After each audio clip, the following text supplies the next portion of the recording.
차만 그거.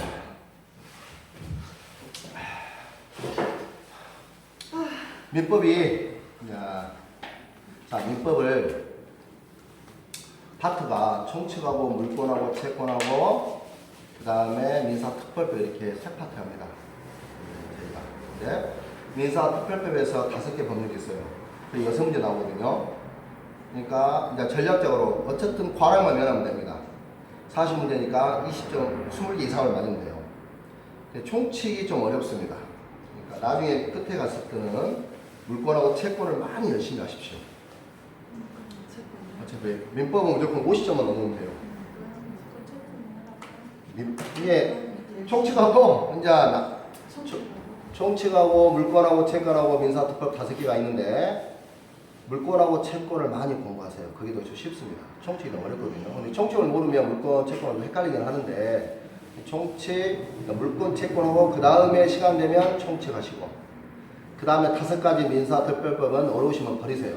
근데 이제 실무하실 때는 우리가 할 때는 상가임대차하고 주택임대차가 중요하잖아요. 근데 주택임대차가 실무할 때는 아주 필요합니다.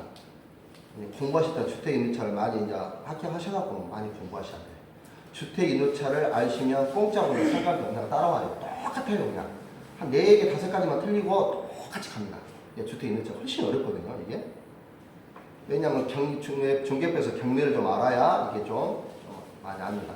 그리고 다툼이 많기 때문에 다 판례 위주예요. 그거를 잘 아셔야지 공인중개사 하면서도 실력이 있는 사람이냐 없느냐 이런 게 다 따집니다. 그래서 시험 볼 때는 주택임대차랑 상가임대차가 중요하지 않지만 실무할 때는 아주 중요하기 때문에 나중에 합격하셔서 이제 공부를 많이 하시고 총칙하고 물권 채권을 다 하신 분들은 주택임대차가 2문제, 상가임대차 1문제, 그러면 3문제 맞히잖아요. 그렇잖아요. 5개 법률에서 6문제 나오니까 주택임대차 2문제 나오니까 주택임대차 하면 상가를 공짜로 할 수 있거든요. 이게 3문제 맞출 수 있거든요. 공부하는 된 분들은 주택임대차하고 상가임대차, 주택임대차만 열심히 하시면 민사특별 나머지 그냥 버리세요. 그냥 버리고 하시면 하여간 내 목표는 무조건 50점 이상 맞은다라고 생각하시면 됩니다. 일일의 모든 걸, 이 단어가 혹시 또 새로운 분이 있으니까 이 단어가 몰라요. 취소, 무효, 해지가 뭐지? 이런 거 몰라도 됩니다. 찾아보실 필요도 없어요. 그냥 쉬는 시간이나 저럴 때 그냥 저한테 물어보는 게 훨씬 편합니다.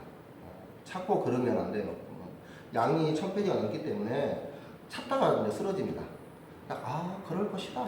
정확히 몰라도 돼요. 그럴 것이다. 라고 하면 됩니다. 찾아서 막 할 필요 없습니다. 어떤 분은 막 법률 용어사전 막 스마트폰 막 찾아가지고 이게 쓰는데 필요 없어요. 그런 사람들, 직접 법률 얘기를 하는 사람들, 변호사, 검사, 이런 사람이 필요한 거지, 우리는 필요 없습니다. 만약에 어떤 단어가 모르겠으면 그냥 저한테 직접 질문하세요. 그리고 질문을 받고 듣고 활자를 보는 게 훨씬 이해가 빠르고 좋습니다. 자, 법대리를 보십시오. 법대리는 대리인을 선임하는 게 법대리입니다. 자, 그러면 제가 대리인, 이분의 본인의 대리인, 제가 대리인을 선임하는 게 이분이 법대리인이 되겠죠.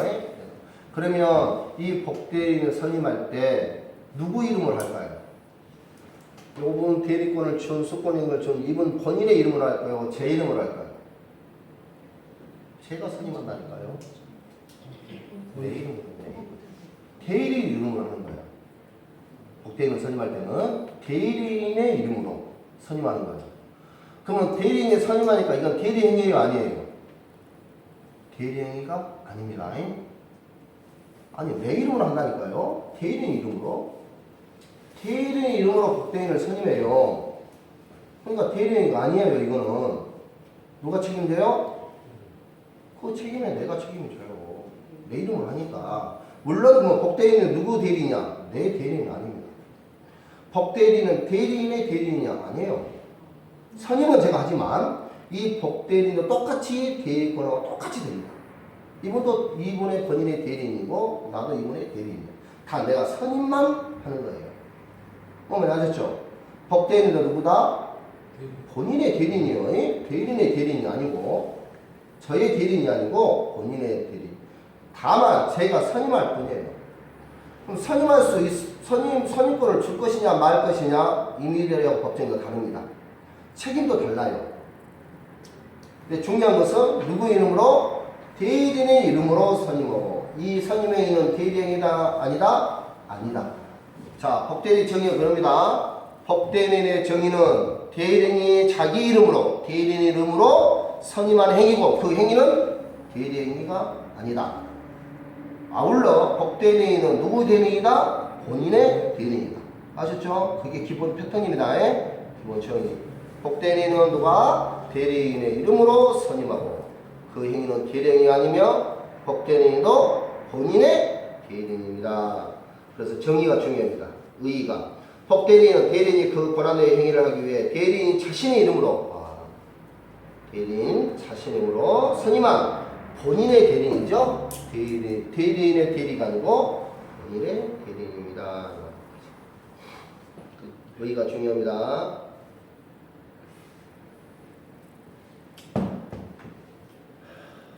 그래서 자 사항을 보시면 법대리인은 대리인의 수권행위에 의해서 대리권이 발생하므로 법대리인은 언제나 임의대리입니다.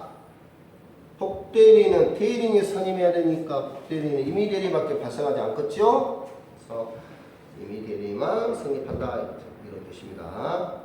자 대리권과 책임을 보십시오.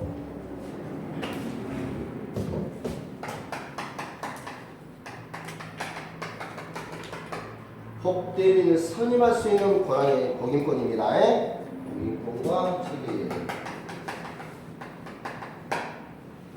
자, 임의대리.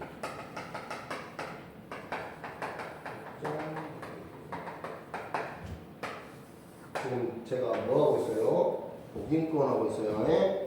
자, 원칙. 임의대리는 복임권이 있을까요? 없을까요? 없습니다. 원칙적으로 없어요. 법정대리는 있냐 없냐? 원칙적으로 언제나 가능합니다. 법정대리는 누가요? 법률의 규정이 있어야 됩니다. 언제나 선임할 수 있습니다. 법정대리는 언제나 법대리인을 선임할 수 있습니다. 언제나 항상.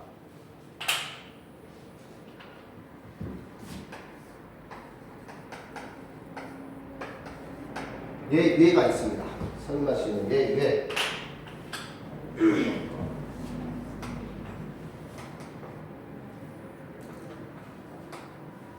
본인이 승낙하면 가능합니다. 본인이 승낙하면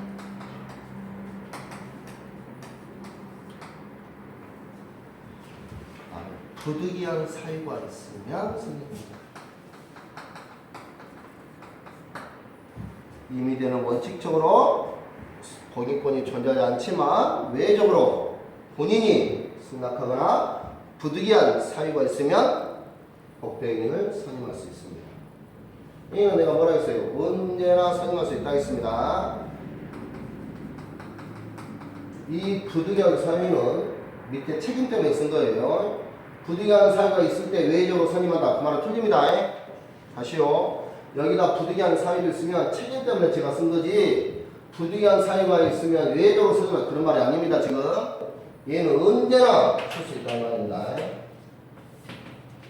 항상 언제나 선임할 수 있습니다. 부득이한 사유 이런 거 조건이 아니에요. 책임 때문에 제가 아래로 쓴 거예요.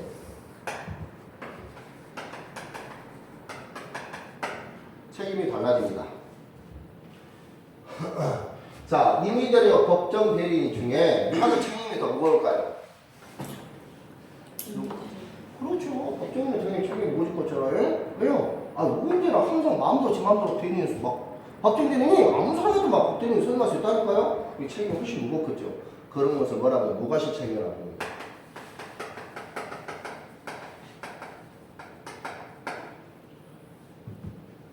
임의대리인이 어쩌다가요? 선임할 수 없지만 본인은 승낙이나 부득이한 사유가 있으면 책임이 좀 작습니다. 그걸 뭐라 하냐? 선임 감독상의 책임이라고 합니다.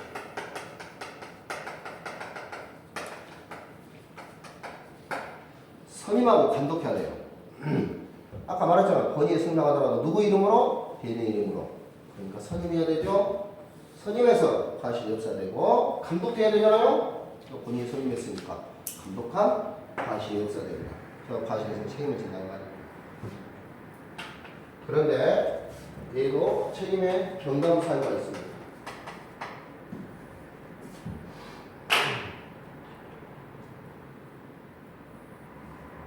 자, 선임 감독사에게 책임이 있는데 얘가 지명을 하는 거예요. 본인이 갑이 을한테 야, 너 비용을 꼭 복대인을 선임해 라고 지명을 하는 거예요. 지명. 뭐가 알겠죠? 본인이 누구를 병을 복대인으로 선임해라 라고 누구한테 지시한 거예요? 대리인한테. 그럼 대리인은 선택의 여지가 없잖아요? 책임이 있을까요? 없을까요? 책임이? 없어야죠. 나 저 사람 마음에 안 드는데 갑이 자꾸 저를 복대인으로 자꾸 불성실해. 일도 잘 안 하려고 하고 맨 술만 먹고 그러니까 나는 안 하고 싶은데 본인이 시키는데 어떻게 대리인 힘이 없으니까. 원칙적으로 원칙 책임 안 집니다. 그 말을 면책이라고 부릅니다. 책임이 없습니다.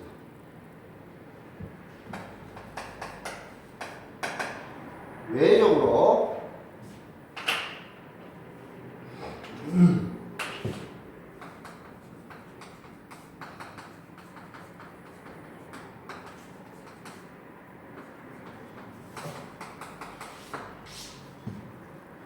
그러니까 원칙은 면책이지만 자, 그 법대리인이 불성실하거나 부적절할 때 갑한테 통지하거나 해임, 아까 처음에 해임권이 있다 했잖아요.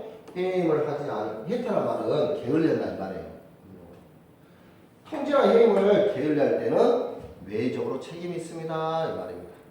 이런 거 해태하거나 통지나 해임을 해태하지 않으면 책임이 있습니까? 없습니까? 없습니다. 얘는 누가 시험 셈인데 얘 부득이한 사유로 만약에 복대인 선임했다. 선임권은 언제든지 항상 가지고 있지만 그 사유가 부득이한 사유예요. 내가 갑자기 아팠다거나 그렇잖아요. 병을 입었는데 내가 본인을 할 수 없잖아. 부득이한 그런 사유가 있는 경우 지진이 일어나서 못 가. 버스도 터치고 다 터쳐. 전화도 안 돼. 어쩔 수 없이 다른 사람한테 대리인을 복대인을 선임할 때 부득이한 사유가 발생하면 이거는 선임 책임을 좀 줄여야 되겠죠? 그래서 선임 감독직에 책임을 하겠습니다. 이게 공평성과 책임입니다. 무작정 외우지 마시고 저만에 제가 설명한 흐름을 쫙 보시면 암기 안 하셔도 어느 정도 따라올 수 있을 겁니다. 임의대인은 원칙적으로 복대인을 선임했습니다. 왜냐면 승낙을 해야죠. 왜냐면 대리인 이 사람은 참 성실하고 괜찮은 데가 대리를 했는데 이 사람의 마음대로 누구로 대리를 하면 누구한테 효과를 받아요? 저한테 효과를 받는데 큰일 나죠. 이 대리권은 왜 무섭냐? 집 팔고 몇시 평생 번 건물을 날릴 수 있다니까요. 잘못하면 조심해야죠. 그래서 원칙적으로 주진 않습니다. 승낙하나 건너간 사유에 있을 때만. 자, 거기에 제가 설명한 161페이지에 다 나와 있습니다. 알고 있으셔야 돼요. 그리고 162페이지 보시면 책임까지 제가 다 설명했습니다. 그리고 아래 박스 핵심 체크 있죠? 그 안에 그 내용이 되어 있습니다. 얘는 임의대로 법정대는 이렇게 쓰면 잘 헷갈리실까봐 내가 표로 아래로 내놨으면 비교하시라고. 그 다음에 저기 제일 위에 보시면 판례 보십시오. 판례 2번. 오피스텔의 분양 업무나 아파트 분양 업무는 그 성질상 대리인 의견에 따라 분양사업의 성공 여부 크게 자유적으로 본인의 뭐라고요? 명시적인 승낙이 있어야 됩니다. 무시적 승낙도 아니고 명시적 승낙이 필요하다. 중요합니다. 시험은 안 나왔지만 자, 분양 업무에 대해서 분양 업무 있죠? 여러분들은 뭐 한다? 분양 업무 나오면 어쩐다? 묵시적도 안 나오면 명시적인 승낙이 있어야 한다. 기억하시면 됩니다. 분양 업무는 뭐라고요? 명시적 승낙. 무시적 승낙 틀립니다. 명시적으로 분양 업무 나오면 대리인은 분양 업무에 관한 대리인은 명시적 승낙이 있어야 된다. 163페이지는 복대리인 주인은 똑같습니다. 누구라고요? 대리인과 똑같은 주인 같습니다. 설명서도 똑같고요. 보인권도 같습니다. 복대리인의 보인권은 이렇게 이 말입니다. 복대인은 또 복대인을 선임할 수 있냐? 제가 대리인인데 복대인 선임했어. 근데 이분이 또 다른 분한테 복대인을 선임할 수 있냐 이 말입니다. 선임할 수 있다는데 시험이 안 나옵니다. 왜? 다툼이 있던 거 판례가 문제입니다. 통설 이런 건 안 나옵니다. 소수설, 다수설 이런 거 안 나와요. 판례에 의합니까? 판례를 잘 보셔야 돼. 왜? 다툼의 소지가 있는 경우는 사법고시나 행정고시나 이런 것은 소수설에 대해서도 시험에 나오지만 보통 사법고시나 행정고시는 다수설에 의함 이렇게 나오거든요. 근데 여기는 다툼이 있는 경우는 다 판례 이야기 때문에 판례에 따라가면 됩니다. 문제 잘못 내면 소송하기 때문에 행정소송하기 때문에 다 판례에 의해서 됩니다. 자, 164페이지를 보십시오. 제가 복대리권을 소멸합니다. 똑같습니다. 대리인과 공동 소멸 사유와 복대리 수권과 다 똑같습니다. 이거 읽으시면 돼요. 아까 지금 대리권 소멸 사유 있죠? 공동 사유 사유, 임의 대리인 소멸 사유, 법정 대리인 소멸 사유 똑같습니다. 왜? 왜 똑같을 수밖에 없냐면 복대리는 누구라고요? 다 본인의 대리인이라니까요. 자, 이분이 본인 대리인이고 복대리인이요. 우리 둘 사이에 내가 이분한테 대리권을 줬어. 그럼 우리 둘이 내가 대리권 소멸되면 이분 소멸될까요? 당연히 소멸되죠. 내 대리권이 없다니까요? 그럼 복대는 당연히 소멸. 내가 이분한테 어떤 대리권을 법률을 줬어. 그럼 이 법률관계가 종료됐어요. 대리권 소멸될까요? 당연히 소멸되죠. 이분이 본인이 나한테 대리권을 집 팔아라. 내가 팔았어요. 끝. 대리권 소멸도 안 돼요. 당연히 소멸된다니까요. 이분이 나 집 팔아라. 내가 팔은 그 법률행위를 다 했는데 당연히 소멸되는 거죠. 내가 물론 대리권을 줬어. 그렇잖아요? 그럼 둘 관계 법률가 종료되면 당연히 소멸되는 거 똑같다니까요. 그 법률관계가 똑같이 이루어지는 거예요. 그러니까 쭉 읽으시면 유리 없이 읽으실 수 있습니다. 자, 중요한 165회 무권대리가 일어납니다.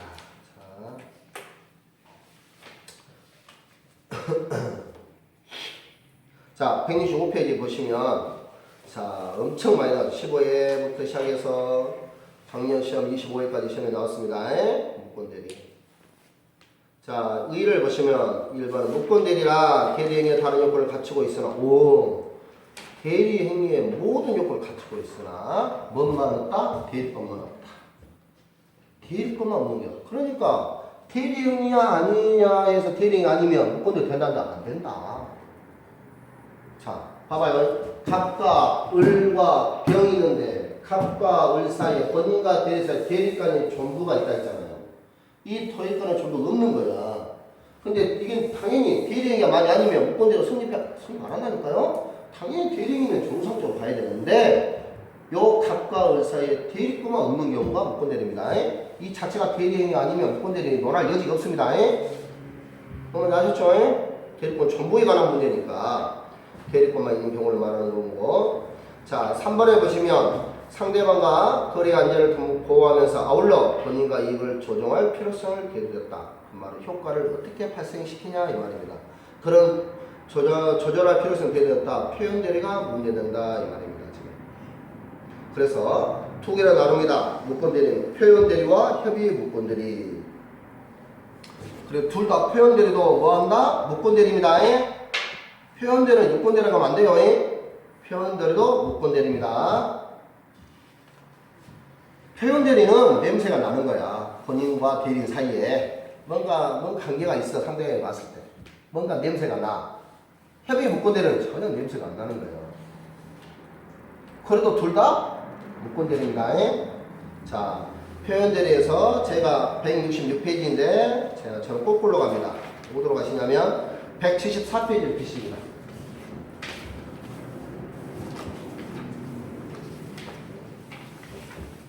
협의 무권대를 저는 먼저 합니다.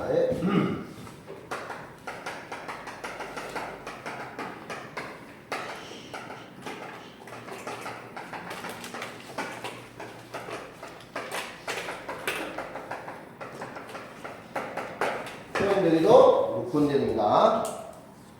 아셨죠? 자, 표현대리도 무권대리. 그래서 협의 무권대리를 저는 먼저 합니다.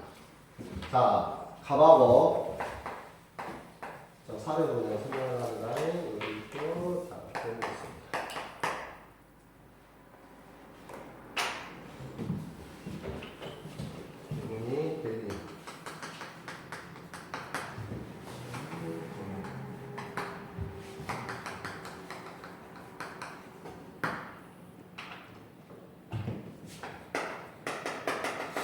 갑과 을은 육변문제입니다. 권한이 없어요. 자, 이런 단. 자, 보십시오. 법률관계를. 자, 갑이 A라는 물건을 을이 병과 매매계약을 하는 겁니다. 근데 계획권이 있어 없어요? 없어요. 누구냐? 남편 명의의 A의 부동산을 을 마누라가 제3자의 병과 매매가 하는 거예요. 남편이 팔아란 말도 안 했네. 그래서 어떻게 할까요? 항상 묻건드려. 누가 문제라고? 남편이가 마누라가 문제라고. 네. 그랬을 때 하여간 텔레비 나오면 하여간 그게 문제예요. 항상 살아보면. 자, 갑과 을 사이에 부부관계 이런다 이 말입니다. 자, 그러면 대리권이 없으니까 누구 입장부터 볼까요? 갑 입장부터 볼까요? 자, 갑 입장에 봅시다. 아니, 갑.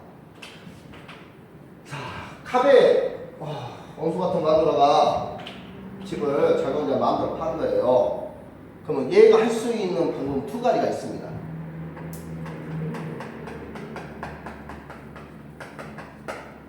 추인하거나 거절할 수 있어요. 자, 요 상대방 병의 입장에서는 두 가지 권한이 있습니다.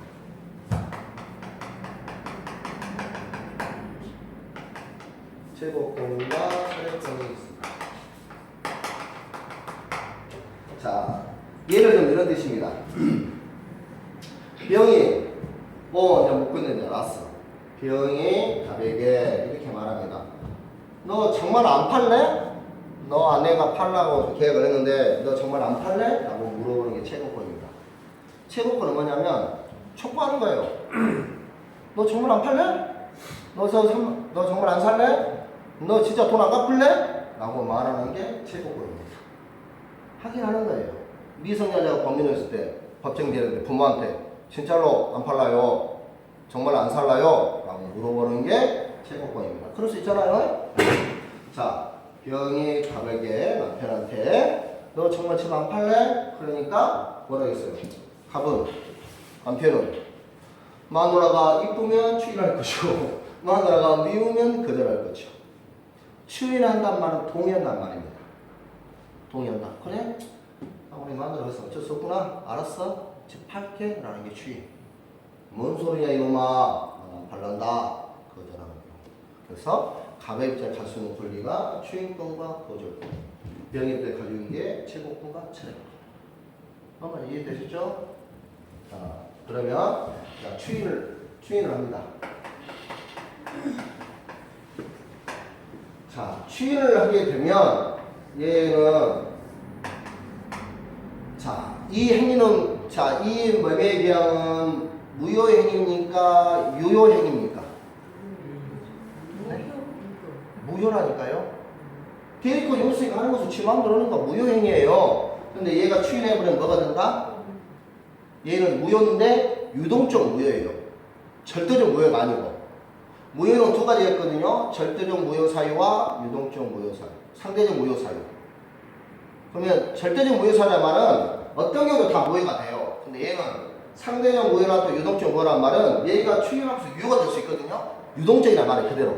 누군가 뭐를 법률을 보충해주면 무효가 유효로 될 수 있는 것들이 유동적 상대적 무효 사유거든요. 얘는 무권들의 법률행위는 무효이지만 이 무효에는 유동적 무효, 상대적 무효입니다. 그래서 갑이 추인하면 어떻게 된다? 확정적 유효가 됩니다. 그러잖아요. 알았어, 내가 팔게 라고 말하는 거예요. 지금 확정적 유효가 된다 이 말입니다. 그 다음에 이 추인을 할 때는 어떻게 되냐면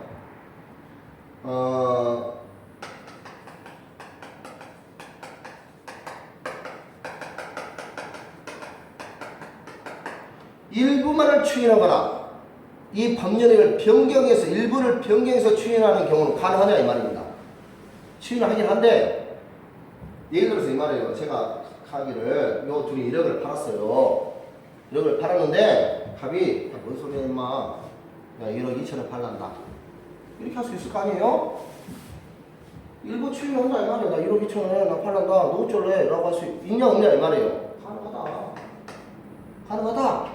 근데 내가 말했잖아요. 1억 2천이면 이 상대방이 yes 아니면 no를 해야 되잖아요. 상대방의 동의가 필요하다.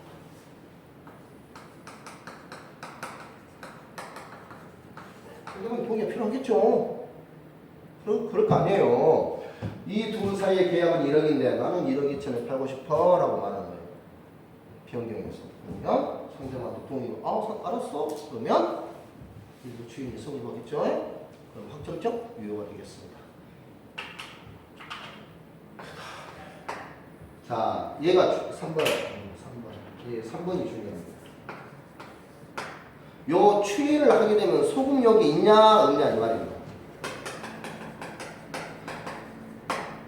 소금력 추이. 자, 무효행위의 추이는 원칙적으로 소금력이 없습니다. 비소급행위예요. 다시요. 뒤에 나오겠지만 원칙적으로 무효행위의 추이는 소금력이 없어요. 근데 요 무권 대리에서 추이는 외적으로 소금력이 인정됩니다. 분당에서 소금력을 인정해 준다 해서 얘가 뭐요? 무권 대리가 유권 대리가 되는 건 아닙니다. 무권 대리가 유권 대리가 되는 건 아니에요. 추인에 당해서 여전히 무권 대리지만 법률 효과만 소급해서 내가 추인을 합니다. 이런 뜻입니다. 이 계약을 소금력이 있다는 것은 특약으로 배제할 수 있냐? 특약으로 배제할 수 있다. 특약으로 가능합니다. 특약으로 가능한 이유는 과실 시추권에 관련 문제가 있기 때문에 특약으로 배제할 수 있습니다. 그 말은 주인, 야 1월 1일 날 매매 계약을 해서 나 3월 1일 날 했는데 3월 1일부터 지금 매매가 성립한 걸로 보자 라고 특약할 수 있다 이 말입니다. 소급해서 적용된다 했죠. 추인하면 계약한 날로부터 쫙 소급해서. 근데 두 당사자 비용이 아니 그러지 말고 3월 1일부터 그럼 네가 추인하는 그날부터 내가 이거 추인한 걸로 보자 라고 특약으로 가능하다 이런 뜻입니다. 지금 이게 되시죠? 뭐 말인지. 그 다음에 거절하면 내가 거절해요. 갑이 못 얻었다. 그럼 뭐 되겠어요? 확정적 무효가 되는 겁니다. 거절하면 갑이 그건 뭐 안 팔 거야 라고 거절해버리면 확정적 무효가 됩니다. 됐었죠? 자, 이제 반대편으로 갑니다. 지금 병, 채권권, 체력권. 자, 병의 입장에서 자, 채권권을 행사합니다. 살 거야 말 살 거야 라고 채권을 합니다. 그러면 뭐라 했어요? 둘 중 하나겠죠. 알았어? 그러지 않을래? 라고 둘이 판단하겠죠. 이 채권권은 비용이 이 사람이 무권 대리인지 아닌지를 몰라도 가능합니다. 선악을 불문합니다. 자, 얘가 철회를 해요.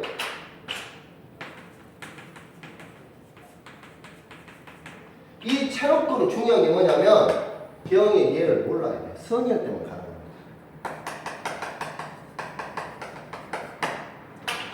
선의할 때만. 채권권은 너 살래 안 살래 물어보는 것은 이 사람이 무권대리인지 알았는지 몰랐는지 관계없이 알았다 하더라도 너 살래라고 말할 수 있지만 처리하는 것은 자 병이 처리하면 이 계약은 뭐가 되어버려요? 당연히 무효가 되죠. 없어질 거 아니에요? 선일 때만 내가 인정해주겠다. 또 하나 중요한 게 선일 때만 하고 차례는 추임 전에만 가능합니다. 이거 추임은 법률행위 되었잖아요. 그래서 철회하려면 추임 전에 해야 돼요. 철회권은 선일 때만 성립하고 추임 전에만 가능합니다. 철회권. 자, 그래서 얘가 만약에 그럼 거절했어요. 자, 거절했어. 얘가 만약에 거절했다. 그럼 누가 어떻게 돼요? 을하고 병 사이는 뭐가 될까요? 거절이니까 책임 안 질 거 아니에요. 그럼 을하고 병 사이의 관계가 어떻게 될까요? 을하고 병은?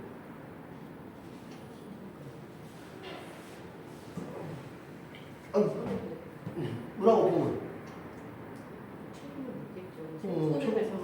그렇죠. 병은 억울하잖아요? 그러면 얘가 무슨 계약이 돼? 이제 병과 병 사이에 두 당사 자기 계약이 되겠죠.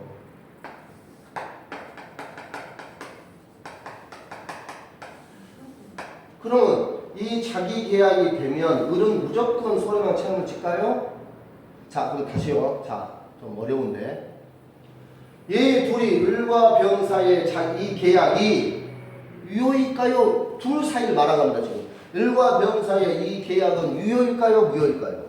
무권대에 관련 없어, 지금. 유효합니다.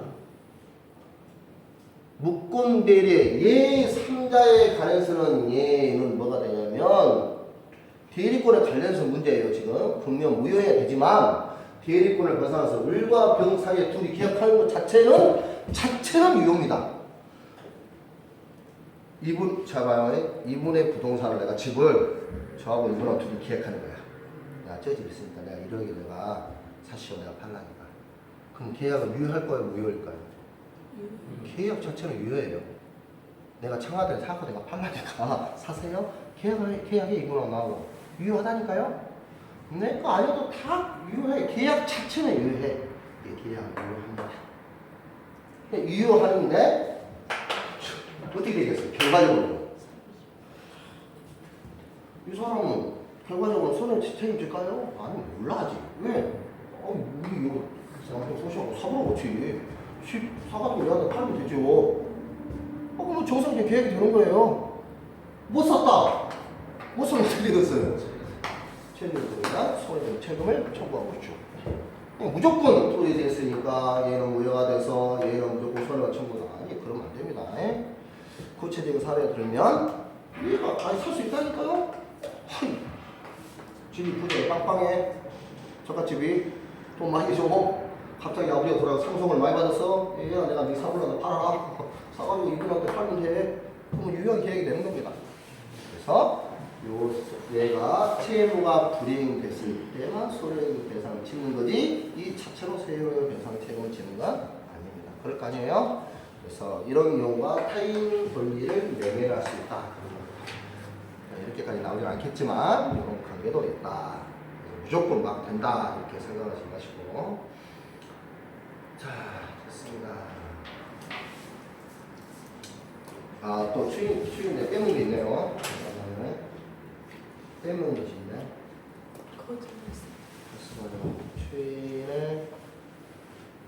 추인이 중요하거든요.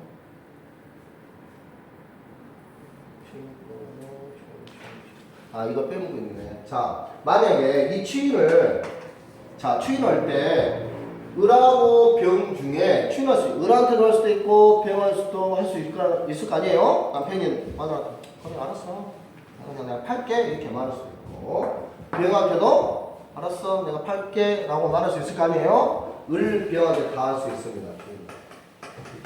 근데 단 을한테만 했으면 병이 알아요 몰라요? 모르잖아요. 병한테는 계약 못합니다. 그래서 만약 을한테만 했으면 병한테는 계약하지 못합니다. 당연히 그래야 되겠죠.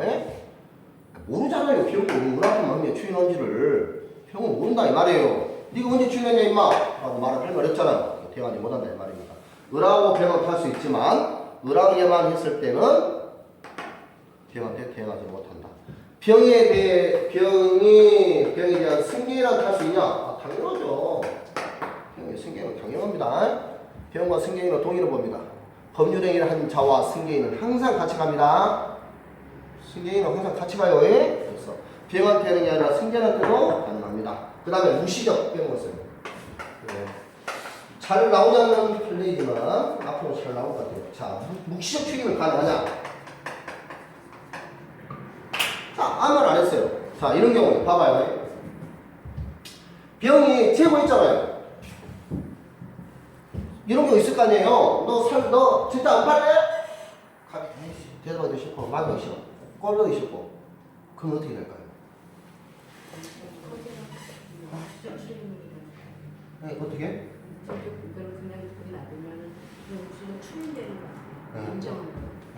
그럴 수도 있고, 또?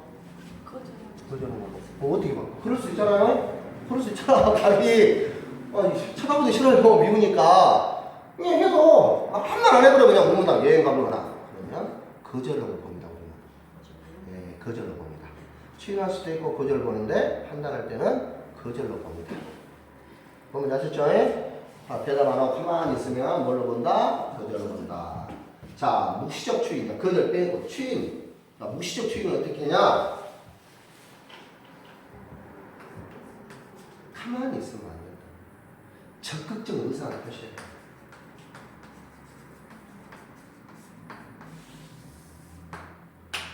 가만히 있으면 추인되는 게 아니라 적극적 의사 표시를 해야 돼.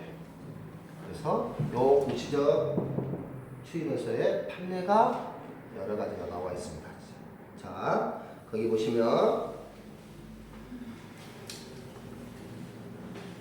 자, 175페이지 추인 판례 보십시오. 175페이지 추인을 불인정한 본인의 무권 대리를 알고 장기간 형사소추나 민사소송을 제기하지 않았다 하여 추인한 것으로 볼 수는 없다. 그 말은 결론은 뭐예요? 제기하지 않았다니까 무시적 추인을 인정 안 한다 이 말입니다. 적극적 행위를 해라. 본인이 무권 이약을 보시면 본인이 무권 대리를 행위를 알고 이를 제기하지 않았거나 상당 기간 그냥 방치한 경우는 추인함으로 보지 않는다. 그냥 가만히 있으면 안 된다 이 말이에요. 적극적으로 의사를 표시해라. 그래서 그래야지만 추인한 걸로 봅니다. 라는 말입니다. 추인을 불인정한다는 말. 특히 그 추인정의 3번을 보십시오. 좀 특이한 경우니까. 본인이 장남의 서류를 이유로 하여 매매한 부동산을 꼭 이렇게 남편 마누라나 형제 자매 자식들이 문제예요. 본인이 장남의 서류를 유지하여 매매한 부동산을 본인이 매수인에게 명도하고 심정을 아무런 이의를 제기하지 아니한 경우 그런 것 같은 경우 특이한 경우 추인을 인정한다. 추인을 하면 뭐라 했어요? 적극적인 행사를 해라 했잖아요. 근데 매수인에게 명도했기 때문에 뭔가 죄수 쳤다 이 말이에요. 추인을 봐본다. 매수인 명도했잖아요. 명도를 하면 자기 이름을 했어야 될 거 아니에요? 그런 경우에는 추인한 걸로 봅니다. 이런 뜻이겠죠. 그래서 거기 계약의 무권대로서 쭉 설명하시면 130조, 132조, 133조 4대가 설명한 거고 말했습니다. 자, 넘기셔서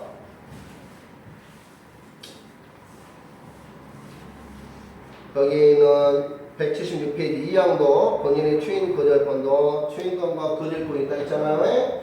다 설명했습니다. 읽어보시면 뜻이 아실 수 있을 겁니다. 자, 사망을 보시면 특이한 경우입니다. 무권 대리와 상속. 자, 무권 대리인이 본인을 상속하는 경우. 본인이 무권 대리를 1항 2항을 보시면 무권 대리인이 본인을 상속. 이게 이 말이에요. 요리, 요 값을 상속하는 경우. 1항을 보시면 무권 대리인이 값을 아버지와 아들이 있는데 아버지가 돌아가시면서 싸움하면서 얘한테 상속을 주는 거예요. 네, 거기에 본인 무권대로 본인을 상속하는 경우, 본인이 무권대를 상속하는 경우, 자 이런 뜻입니다. 자 이거만 보시면 돼요. 자 이런 뜻이에요. 봐봐요. 갑이 아버지야. 자 아들이고. 근데 아들이 병과 둘이 계약을 했어. 근데 취할 아버지가 돌아가셔서 이 물건 부동산 A를 내가 상속받았어요. 근데 얘가 또 이 새끼 안 팔래? 아버지 돌아서 상속받았잖아. 얘가 뭐냐고. 나 안 팔란다 임마. 거절해버리는 거예요. 그럴 수 있냐 이 말입니다. 다시요. 얘가 둘이 계약을 팔라고 해서 계약을 했어요. 근데 아버지는 권한을 주지 않았어. 근데 아버지가 사망으로서 이 물건, 부동산 A 물건이 얘한테 상속이 된 거야. 상속받았어. 야, 임마, 너, 원래 너 저 물건 팔라고 했잖아. 팔아. 채권권 행사니까, 얘, 의리. 야, 나 마음 변했어. 나 팔까, 임마. 이렇게 말했어요. 거절을 의사표시를 했어. 저를, 이런 행위를 거절해, 추인을 거절하는 것을 가능하냐, 이 말입니다. 가능할까요? 가능하지. 가능할까요? 할 것 같은데. 에이, 못하지. 그걸 인정해주면 안 되죠. 왜냐하면 얘가 지가 팔라고 원래 계약을 했는데 내가 얘한테 살라고 했는데 그잖아요. 이분하고 둘이 계약을 했어. 나는 내 것도 아니면 하려고 했어. 내 것도 아니고 불러오면 하려고 했어요. 의욕적으로 막. 적극적으로 막 하려고 하는데 내 거가 아닌 거 불러오고 하려고 했는데 이제 내 거가 됐어. 근데 화장실 갈 때가 나올 때 틀리면 된다 안 된다? 안 된다. 응? 법이 그런 걸 인정해주면 안 되겠잖아요. 치가 거기도 오는데 불구하고 너무 꼴을 나가. 아니 이거 내가 말했잖아요. 자기 것도 아닌데 내가 병한테 나 이거 좋지 않아. 마음에 든다. 알았어 내가 이거 사서 내가 팔아줄게. 그냥 그랬는데 나도 이 치가 됐어. 나 팔란다. 된다 이 말이에요. 금반응이나 금반응 말을 바꾸면 안 된다 이 말이에요. 신의 성질로 지창, 신의 성질로 지창 적용되지 않습니다. 법이 저런 걸 인정해주면 안 되겠죠. 법에 조문은 없지만 우리가 인정해주면 안 된다. 그래서 보시면 굵은 게 보면 추인을 거절하는 것은 금반응 원칙이나 신의 성실 원칙상 신의 칙이란 말입니다. 신의 성실 원칙상 허용되지 않습니다. 할아버지가 생각이 당연히 그러겠죠. 네? 나올 때와 들어갈 때 나올 때 틀리면 안 된다 이 말입니다. 그 다음에 아래에 보시면 자, 거기 편리가 거기 나와 있는 편리미라 이거 보시면 무슨 말인지 아실 겁니다. 상대방에 대한 효과. 자, 상대방은 뭘 가진다고요? 제고권과 절해권. 제고권은 어쩐다? 선함을 불문합니다. 선함을. 절해권은 선임만 가능하고 언제 할 수 있다? 추인 전에만 할 수 있다. 딱 기억하셔야 돼요. 딱 이 내용을 딱 머릿속에 박혀 있어야 돼요. 네, 이 협의의 문구대로 또 적용된다? 표현대로 그대로 적용됩니다. 요 협의의 문구대로는 표현대로 그대로 적용돼요.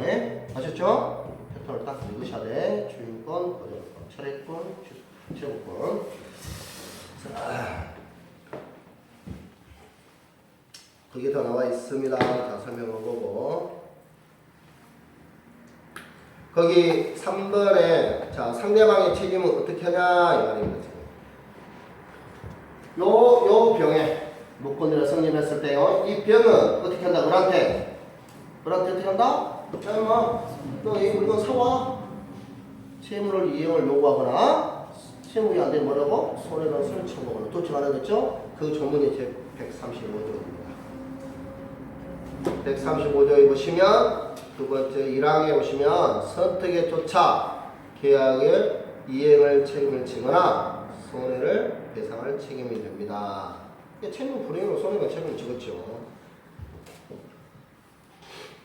단, 이 안에 단서조항이 있습니다. 뭐라고요? 상대방이 알았거나 알 수 있었을 때는 병이 악행이나 과실이 있을 때는 대리인의 계획을 맡는 자, 대리인이 재앙 능력자일 때는 그렇지 않습니다. 그러니까 뭐예요? 얘가 우리 대리인이 조금 이상한 놈이거나 미선자녀가 이러면 손해배상 청구할 수 있다? 없다? 못한다. 대리할 때 조심하시오. 대리권이 미성년자 이러면 조심하세요. 이런 뜻입니다.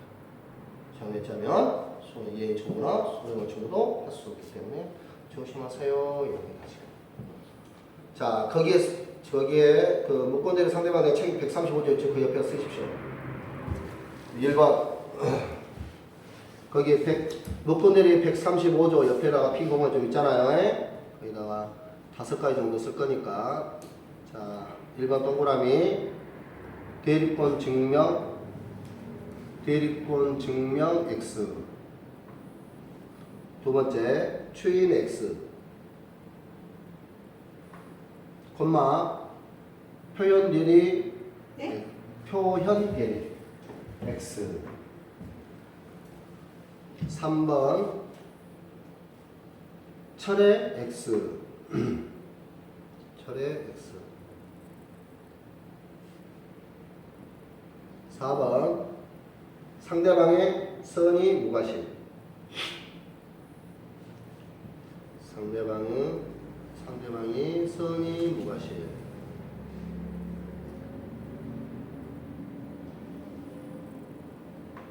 5번 무권 대리인의 행위 능력자 무권 대리인 행위 능력자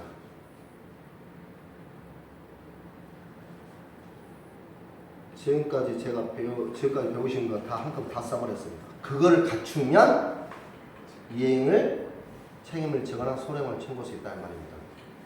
왜냐하면 상대방이 지금 데리고 있는 증명을 못해요. 그게 뭐가 돼요? 무권자도 될 거 아니에요. 철회를 안 해야죠. 그렇잖아요? 철회하면 뭐가 되니까 성립 안 됐으니까 철회하면 뭐가 없어진다는 말이에요. 그러니까 책임질 일이 없어. 철회하지 않아야 돼.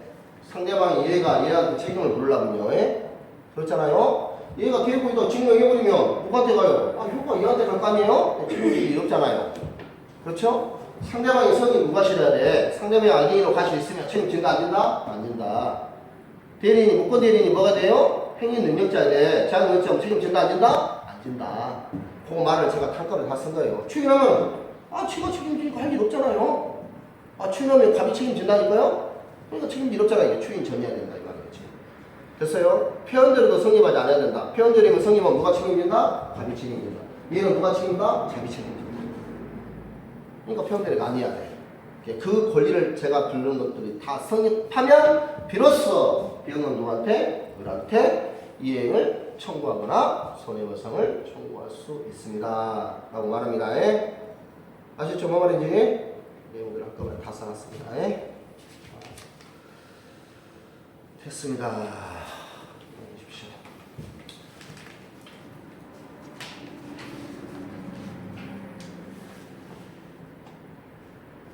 자, 제가 여기 말한 것들이 다 뭐냐? 계약에 관련된 겁니다. 뭐라고요? 계약에 대해서 다 제가 설명을 드린 거예요. 계약에 대해서. 근데 지금 우리가 계약과 단독형이 나누거든요. 제가 지금 설명한 게 지금 계약이에요.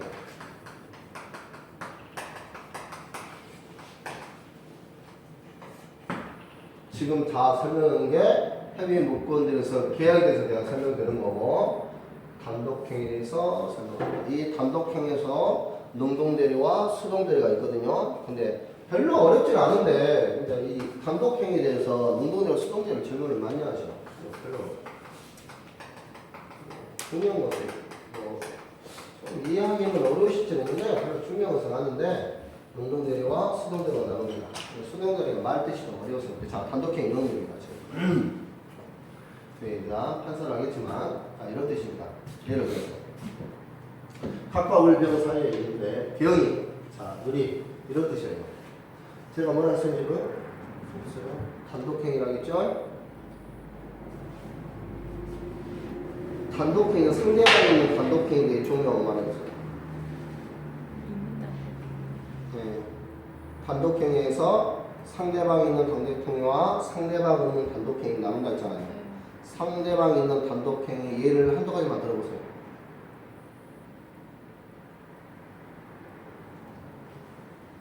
없는 단독행위 왜 이렇게 다 되겠죠? 네? 없는 단독행위 왜 다? 그 말은 맞습니다. 뭐 남자 아니면 다 여자겠죠?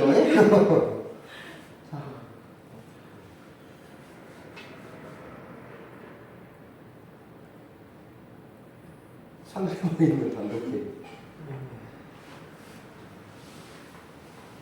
취소. 취소.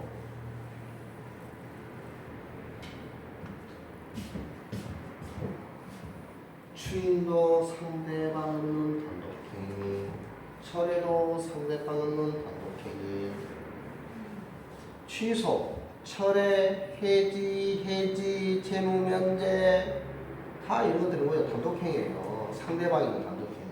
상대방이 없잖아요. 상대방이 있는 대표적인 게 뭐예요? 유언이랑 유증이라니까요. 유언할 때, 자, 상대방이 없다면 이런 뜻입니다. 유언할 때, 야, 너 누구한테 내가 저 밭대기 줄게.